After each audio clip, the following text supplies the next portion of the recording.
मेरा नाम रुखसाना है।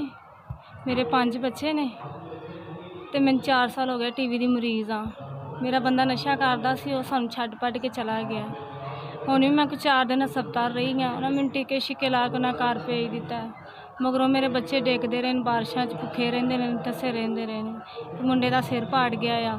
मैं बहुत तंग हाँ ते मेरी भाई कागज़ जे मेरे, मैं 4-5 दिन उत्थे रही हाँ ते उन्होंने ना ढेर ला के कागज़ां दिते ने ते मैं बहुत मुश्किल गुजारा करदी पई हाँ। भुखे बच्चे सवा रही हाँ।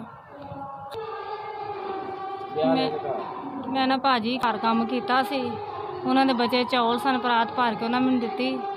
वो लिया के मैं आप ही खाधे, अपने बच्चों ने भी खुआए। मैं आप भी 2-3 बारी खा लए। वो खाण नाल मेरी तबीयत ज़्यादा खराब हो।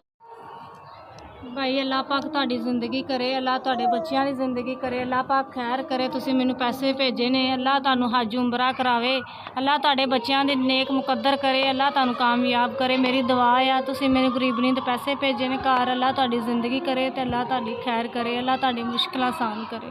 पैसे भेजने दे विचों मैं कोई 2000 दी अपनी दवाई ले लांगी, कुछ बच्चों नूं आटा दाना पा देंगी ताकि बच्चे भुखे ना सौन दे। मेरा गुजारा महीना सौखा टप जाए, मैनूं ज़्यादा दवाई दी तंगी हो रही सी।